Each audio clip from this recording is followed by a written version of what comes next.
Hello learners, welcome back to Chemistry Daily. In the series of chemical equilibrium, today we see about the relationship between the Kp, Kc and Kx. So first we see about the relations between the Kp and Kc. In term P means it's a pressure and C means the concentration. So we have seen the relationship between the Kp and Cv. We know that it is an equilibrium reaction. For that reaction, we have to return the equilibrium constant with respect to pressure. It's a PC.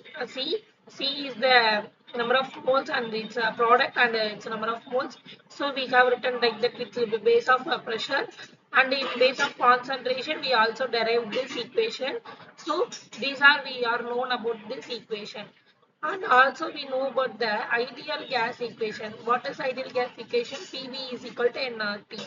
Here P is the pressure, V is the volume, and N is the number of moles, and R is the gas, RT is the gas constant and temperature. So we kept P this side and it's equal to NVRT. Here we replace the NV, but NV is the concentration because it explains the number of moles solutes in the volume of the solution. So it's equal to concentration. So B is equal to concentration into RT. So by using this one, we find out the value of PCC. So what is the concentration of C? It's in a square bracket with C power C. So and also in this we have the RT. So RTC.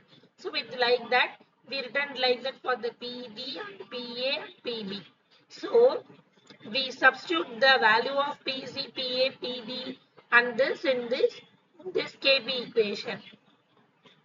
In this equation. So what happened? So we have RT and this power are different bases same power is different. So we have add to this one. So plus this also plus and this power may go to the upper side. It's becoming a minus sign. So we have CC, DD, AA, AB and RT. We have know the value of this because it's equal to the Kc. So and we determine the C plus D minus A minus B by delta N. It's a change in number of moles. So RT delta power delta N. So this value is equal to Kc and into RT ln N. So this is the relation expression for the Kp and Kc where Kp is equal to Kc RT delta power N.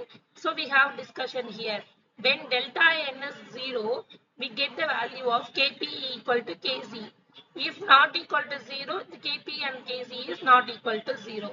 So this is the relationship between the Kp and Kc. Next, we see about the relationship between the Kc and Kx. Here C is the concentration we already note and this is X is mole fraction because the concentration of any solute is approximately proportional to mole fraction. So here the concentration of one solid AA is directly proportional to XAA.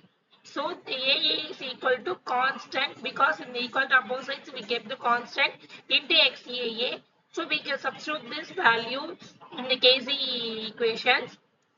So constant into a all this term have the constant. So put in the constant outside. So Xc, Xpd and divided by XAA, XBB. So this one is equal to the how we explain determine this equation. It is Kx.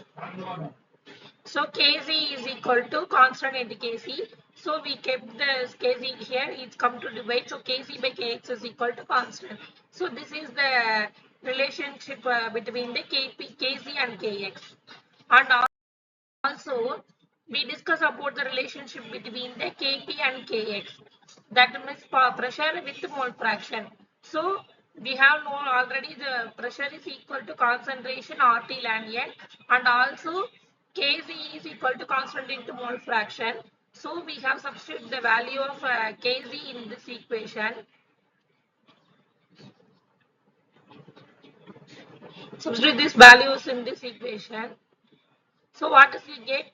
So Kp is equal to constant into Kx into RT del N. So this is the relationship between the Kp and Kx. So we have found that the mole fraction is we have mole divided by 1000 into rho volt. Here the rho is the density of the solution and mo is the molecular weight of the solution in the solvent. In today's video, we learn about the relationship between the equilibrium constant pressure and concentration and mole fraction, and see the relationship between the pressure and concentration and mole fraction and pressure and mole fraction. In tomorrow, we see the another interesting topic. Thank you for watching. Thank you.